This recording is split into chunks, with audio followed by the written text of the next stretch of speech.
बराह रास्त आपको कराची लिए चलेंगे। लीग रहनुमा मिफ्ता इस्माइल की प्रेस कॉन्फ्रेंस जारी है।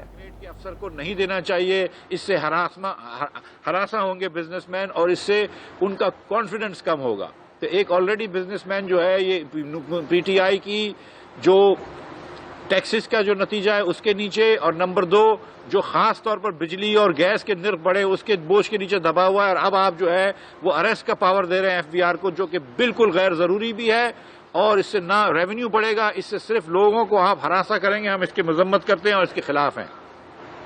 इसी तरह इन्होंने एक और चीज करी है और वो ये करा है कि जब कमिश्नर आपका असेसमेंट देता है तो पहले ये था कि आप कुछ पैसे 10 से लेकर 50% के दरमियान, डिपेंड करता है कि क्या वो सेक्शन के अंदर है, आप पैसे देकर उसको रिव्यू में जा सकते हैं। मसलन 237 में मेरे ख्याल से 10% पैसे दें और उसको रिव्यू में जाएं। अब इन्होंने सेक्शन 137 के अंदर कहा है कि 100 के 100% पैसे जो है वो आप जमा कराएं पहले। अगर आपके ऊपर कमिश्नर कहता है कि आपके ऊपर 50 करोड़ रुपए टैक्स ड्यू है तो पहले आप 50 करोड़ रुपए जमा कराएं और उसके बाद आप रिव्यू में जाएं। तो भाई एक मरतबा अगर पैसे जमा करवा दो तो फिर आपको पता है कि एफबीआर से पैसे वापस नहीं मिलते, एफबीआर से पैसे वापस नहीं मिलते। और 700 करोड़ रुपए, 700 अरब रुपए, माफ कीजिए, 700 अरब रुपए आज एफबीआर के अंदर रखे हुए हैं लोगों के इनकम टैक्स रिफंड्स के। तो वो 700 अरब रुपए नहीं दिए हुए। अब ये कह रहे हैं कि अगर एफबीआर कोई फैसला करता है, कमिश्नर कोई रूलिंग करता है तो पहले पूरे पैसे देने पड़ेंगे।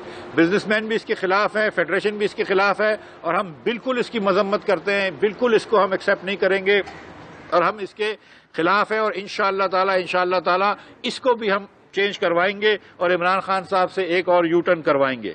तो मैं ये और उसके बाद पेट्रोलियम लेवी की मैं बात करना चाहता हूं। पेट्रोलियम लेवी, आपको पता है कि पेट्रोलियम लेवी हुकूमत ने 610 अरब रुपए रखी है। इस साल का हुकूमत का तखमीना है 610 अरब रुपए। पाकिस्तान में 19 अरब से लेकर 20 अरब लीटर डीजल और पेट्रोल मिलकर बिकता है। इसका मतलब है कि तकरीबन अगर 20 अरब लीटर भी देख लें, इसका मतलब है कि 30.5 रुपए, 30 रुपए 50 पैसे फी लीटर औसतन डीजल और गैस पे लगेगा, 30 रुपए 50 पैसे। आज जो एवरेज लगा हुआ है वो 3 रुपए 50 पैसे डीजल पे और 3 रुपए पेट्रोल पे, 3.25 रुपए। इसका मतलब है कि 27 रुपए 25 पैसे इस पे टैक्स बढ़ाया जाएगा पूरे साल के लिए, 27 रुपए 25 पैसे। तो ये जो सेल टैक्स लग रहा है वो तो लगेगा। लेवी के ऊपर हुकूमत के तखमीने के हिसाब से 27 रुपए 25 पैसे देने पड़ेंगे और ये टैक्स नहीं है, ये नॉन रिफंडेबल है। तो अब आप सोच सकते हैं कि जब 27 रुपए पेट्रोल में इजाफा होगा और आजकल पेट्रोल भी महंगा हो रहा है तो आप ये देखेंगे कीमतें कहां जाएंगी, आलू प्याज की कीमतें कहां जाएंगी, टमाटर की कीमत कहां जाएगी, मुर्गी की कीमत कहां जाएगी, दूध की कीमत कहां जाएगी और बिलखुसूस चीनी आटे की कीमत तो वैसे ही बहुत बढ़ रही है, वो और कहां जाएगी। तो ये बात भी काबिल गौर है। हुकूमत की जो हुकूमत ने जो रखा हुआ है वो आपके सामने पेश करना चाह रहा हूं, आवाम के सामने रखना चाह रहा हूं कि ये इनका इरादा है कि 27 रुपए और मजीद यहां से पेट्रोल और डीजल के ऊपर टैक्स बढ़ाएंगे। तो मैं एक मरतबा फिर ये बात रिपीट कर दूं कि आईएमएफ और वर्ल्ड बैंक का इनका एग्रीमेंट जो है, आईएमएफ का प्रोग्राम है वो सस्पेंडेड है, जिसकी वजह से ना सिर्फ आईएमएफ ने अपनी ट्रांच रोक दी है बल्कि वर्ल्ड बैंक ने $600 मिलियन देने थे वो भी रोक दिए और एशियन डेवलपमेंट बैंक ने भी पेमेंट फ्रीज कर दी है। इसी की वजह से शायद पाकिस्तानी रुपए में कमजोरी भी पिछले चंद दिनों के अंदर, और हुकूमत का ये कहना कि हम अमेरिका से बात करके आईएमएफ से काम करवाएंगे एकदम गैर मुनासिब है। खुदा न खास्ता इसके दूरस्थ नताइज होते हैं, स्ट्रेटेजिक, आपको पता है हम फिर इलाके के अंदर अपने पाकिस्तान के अंदर जंग नहीं मोलना चाहते। तो भाई अगर कुछ करना है तो मईशत के काम जो है वो स्ट्रेटेजिक काम से ना करवाओ, आईएमएफ से आप बैठ के बात करें। लेकिन ये कोई भी टारगेट आईएमएफ का पूरा नहीं कर पाए, 2 साल में एक पैसे का रिफॉर्म नहीं कर पाए, जबकि इनको $2 बिलियन की छूट G20 ने दी, $1.6 बिलियन एडिशनल आईएमएफ ने दिए और ये लोग जो है इस वक्त आईएमएफ का प्रोग्राम सस्पेंड करके बैठे।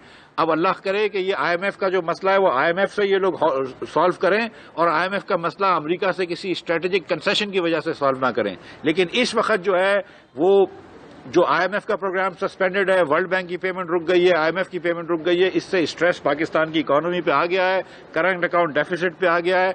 और मैं आखिर में एक मरतबा फिर गुजारिश करता हूं हुकूमत से कि जो इस तरह इन्होंने शहबाज शरीफ की ये डिमांड मान के दूध के पाउडर के ऊपर ड्यूटी कम करी है, सेल टैक्स कम किया है, इसी तरह मेडिकल अलाउंस के ऊपर एम्प्लॉइज के जो है वो फिल फॉर अनाउंस कर दें कि मेडिकल अलाउंस के ऊपर टैक्स नहीं लिया जाएगा, और अगर वो चाहें तो स्टॉक मार्केट में 12.5 से वापस 15 कर दें, हम उसकी कोई मजम्मत नहीं करेंगे। बहुत शुक्रिया। साहब ये बताइए, जो आपने बात की कि हुकूमत ने IMF ने रोक दिया है और कोई गठजोड़ के वजह से, तो आप क्या समझते हैं कि ये इस तरह आपका विचार है कि जो हवाई अड्डे देने हैं अमेरिका को और अमेरिका से जो मुतालबात मान लिए जाते हैं और वो उनकी जो डीलिंग हो जाती है, तो उसके बाद ये ट्रांस वापस आ जाएगा? एक जानिब मिफ्ता इस्माइल की प्रेस कॉन्फ्रेंस जारी थी, दूसरी जानिब आपको बराह रास्त ये चलते हैं जहां पर मुर्तजा वहाब इस वक्त कराची में प्रेस कॉन्फ्रेंस कर रहे हैं। गवर्नमेंट ने बजट के ऊपर एहतजाज किया है। 73 साल तारीख में 2002 से असेंबलियां रिस्टोर हुई पाकिस्तान में, ये चौथी असेंबली चल रही है। आपको इसकी मिसाल नहीं मिलेगी कि हुकूमती अराकीन वुज़रा पार्लियामान के माहौल को खराब कर रहे हो, डेस्क बजा रहे हो। क्यों? क्योंकि वो सुन नहीं सकते थे कि ऑपोजिशन के अराकीन क्या बात करेंगे। क्यों? क्योंकि उनके पास उन सवालात का जवाब नहीं था। तो उन्होंने कहा ठीक है जी, पार्लियामान के माहौल को खराब करें। आपने देखा बिलावल भुट्टो जरदारी साहब ने बहैसियत पाकिस्तान की ऑपोजिशन जमातों के लीडर के floor of the national assembly जब बात की, अवाम के इश्यूज की बात की, इमरान खान साहब की वादा खिलाफियों की बात की, यह बताया कि खान साहब आपने अपना कोई वादा पूरा नहीं किया। एक ही चीज पिछले 3 सालों में बेहतर हुई है, जो कि आपके एक कागजात बताते हैं, इकोनॉमिक सर्वे ऑफ पाकिस्तान बताता है कि पिछले 1 साल में पाकिस्तान में गधों की आबादी में इजाफा हुआ है। ये हकायक हैं जो कि आपके अपने दस्तावेजात शो करते हैं। तो अगर बिलावल भुट्टो जरदारी साहब ये कह रहे हैं तो गलत तो नहीं कह रहे।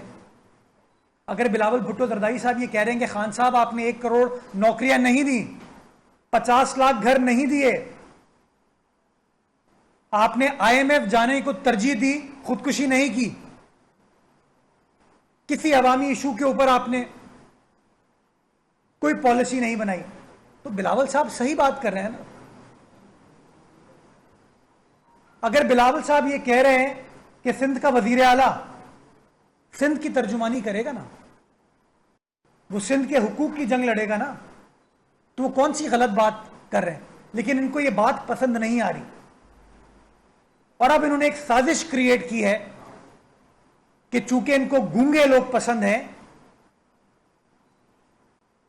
इनको उस्मान बोजदार पसंद है जो कि खामोश रहता है, महमूद खान साहब पसंद हैं जो कि खामोश रहते हैं, इनको मुराद अली शाह इसलिए पसंद नहीं है कि मुराद अली शाह साहब सिंध की आवाम की तर्जुमानी कर रहे हैं।